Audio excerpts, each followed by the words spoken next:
Hi,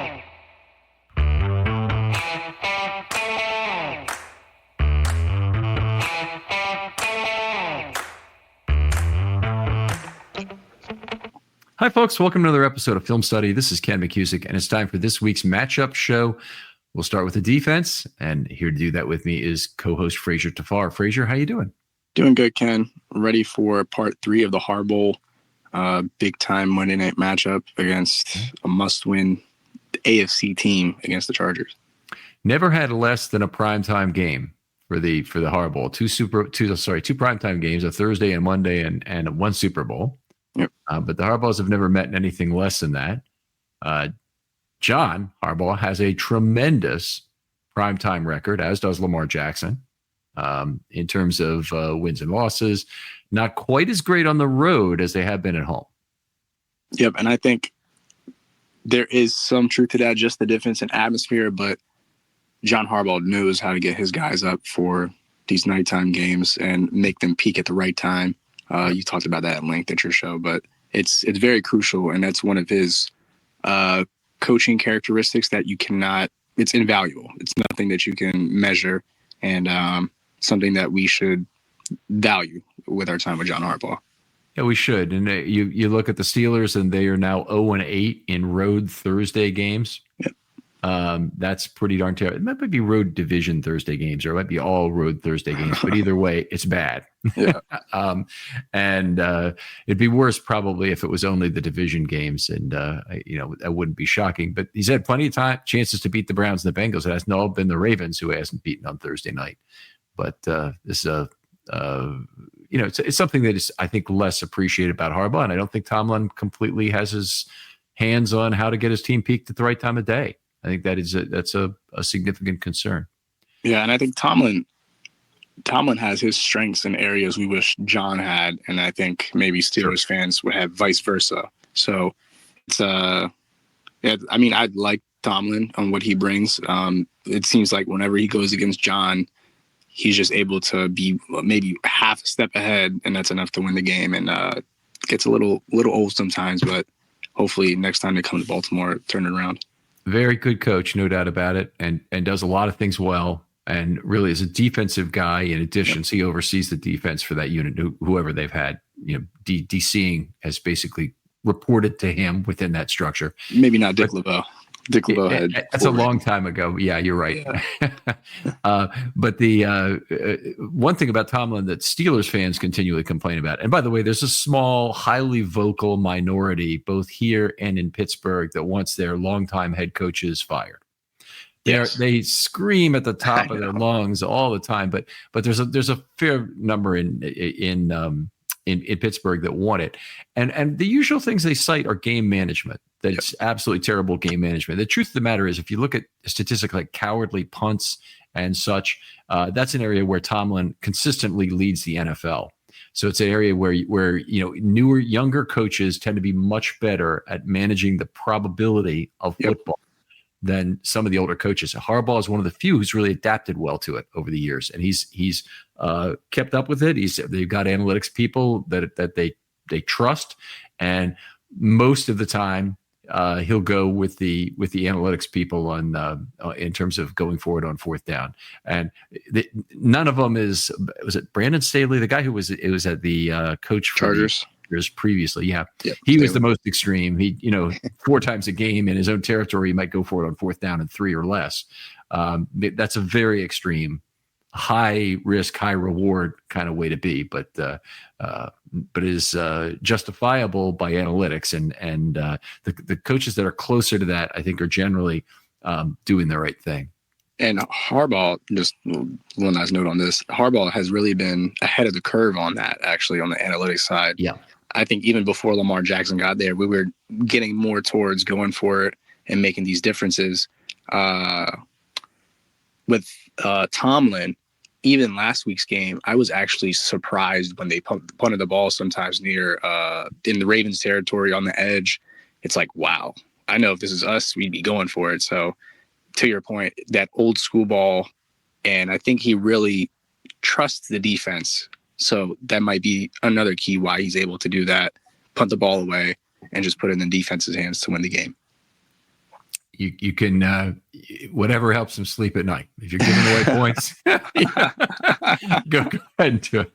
All right, I'm a hardline analytics guy, and I really hate giving away value. Okay, let's jump into the defense this week. My number one thing is Roman versus Orr, and I kind of knew when we came together there was going to be a lot of Roman Orr overlap, and you've got a very similar one, but that's okay. We've each got our own twist on it.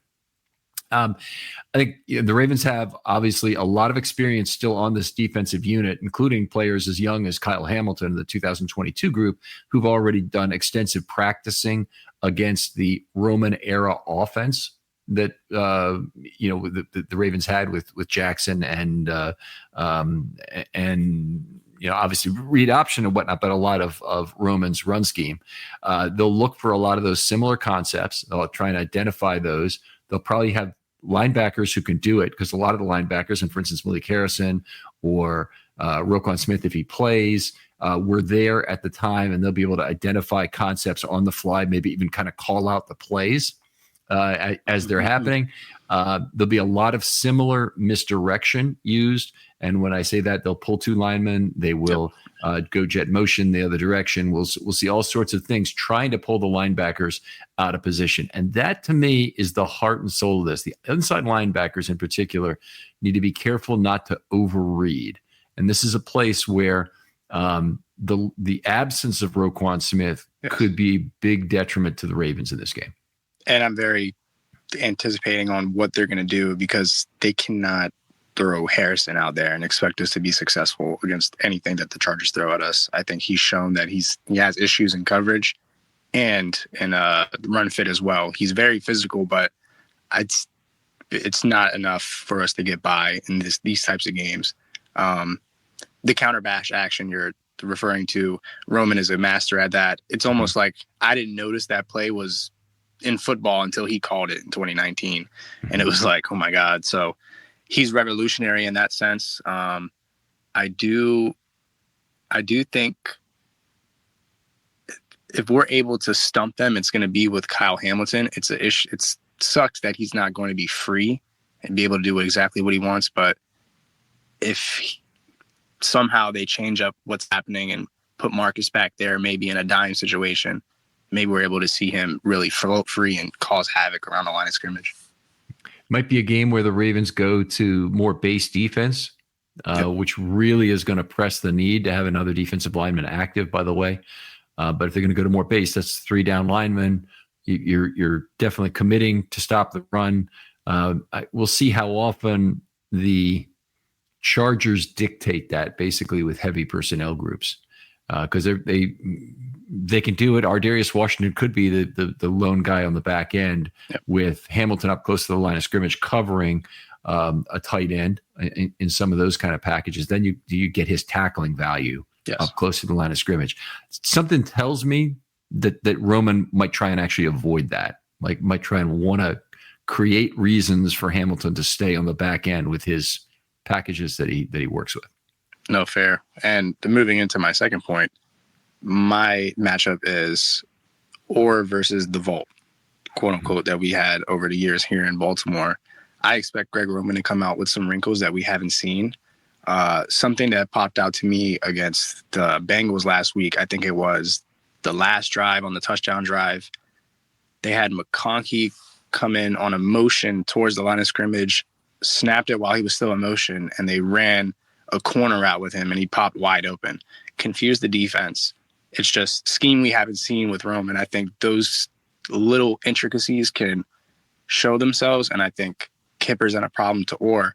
I'm anticipating them being ready for all the adjustments, but there's going to be some things that he's probably has learned over the years after he's left Baltimore, at the colleges he's worked with and some of the pros he's been with, obviously with the Chargers now. So all that knowledge he's accumulated after the fact, I think will show.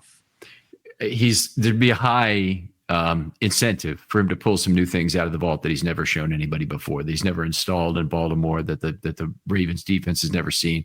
Now the Ravens may be aware of this. They would have copies of the playbook from that era, and they know these things exist, but they haven't if they haven't ever been installed into a game plan, that means the players don't have any cultural assimilation to this. Right. So they haven't seen it yet. I think there'll be a good chance that Roman will pull out some new concepts. But most of what Roman does is to win the game horizontally, create horizontal space, create horizontal openings. I think he'll continue to try and do that. He's got a decent quarterback for vertical throws. His stats are way down this year in terms of what he's doing down the field. He's good. He hasn't had a lot of interceptions, but he's not throwing a lot of touchdown passes either, which is the kind of surprising part for Herbert this year. Yep, and I think the base on how they operate is going to be off play action, and they really don't have a true separator at receiver. They have Johnston, who can get open at times in space, but other than that, they have Palmer, and McCloskey's his number one guy. He's very good in space. If the Ravens are able to bracket him and make sure he doesn't break the game, I think all those other pieces are more or less just guys, I think. Yeah, hard to really bracket a player who's a slot receiver like McConkey. I mean, it can be done, but it's hard to get the safety right on him the way you'd exactly want. That slot receiver often is the one who has the most choices, and as a three-way go. Yeah. McConkey's done a lot this year. 116 passer rating throwing to him for Herbert this year, so that's part of it. It hasn't been a lot of short passes either. He's got a healthy ADOT of 10.7, so it's not like they've been trying to throw a lot of 6-yard passes and trying to get a lot of yak on those. I'm sure there's some of that, but it's it's really more downfield plays. Yeah, he played well against Cincinnati. He had some really tough plays down the field. All right, let's move on to the second thing. The big thing for me is that the Ravens defense has been pretty good at stopping other teams in a bend but not break fashion. And they face the Chargers this week, who are one of the really awful red zone and goal to go teams. So holding the Chargers to field goals, or the Ravens defense versus the Chargers poor red zone and goal to go offense is really a key here. The Chargers offense, 22nd in the red zone at 53.85%. Now let's compare that. The Ravens, 77.8%. So enormous difference between the two teams. They are even worse in goal to go situations, where they are 32nd in the National Football League with 54.6%. So they always score a touchdown a little over half the time when they get inside the 10-yard line. That's just not good. Utterly awful. The Ravens, by comparison, are 80? Not quite. I don't think they're quite first anymore in goal to go. Okay, let me do this real quickly. 2024. I feel like they haven't even missed a goal to go situation. No, Arizona has not missed a goal to go situation yet. The Ravens are fifth at 85.2%. Yeah, so 80%. Yeah, 30-point difference there as well. If you look at that lack of red zone and goal to go success, that's a big reason why the Chargers haven't scored a lot of points per game. I mean, they're 8 points behind the Ravens in terms of points per game right now. In terms of where they are in the National Football League, they're down there. I can't see exactly where this is, but they're at 22 points, and they're probably actually in the middle of the pack in that regard. The Ravens are second at 30.4 points. But here's the thing. In 2022, when Roman was last here, this was the movie that the Ravens have seen. They've seen Roman really struggle. A lot of it was Snoop in 2022 because they didn't have Lamar for a significant portion of the year, but the Ravens were 30th in red zone percentage then. Amazing. Look at the change in 2 years for the Ravens, and change in scheme and also having Lamar healthy the whole time. Yes. And 24th in goal to go percentage. The Ravens were 2 years ago. It's a disaster. So that I think there is a every blade of grass must be defended component to that I think Monken does a better job in creating space both horizontally and vertically within his offense that creates additional red zone opportunities as well. Yes, and it really plays into the Ravens' strength as they're able to stand up in the red zone most of the time, especially goal to go. That like last week they were able to hold out the Steelers at the end zone, all field goals. So continuing to build on that trend, and really, if we're able to have Travis Jones be healthy and an actual factor and not really have a lingering issue where he's not able to anchor off his foot and be an issue in the run game and the pass game, I think that's where we do lose in the red zone, because he's such a key pivotal point in freeing up Odafe Owe, freeing up Matabike. And this is really the game that they can have that happen.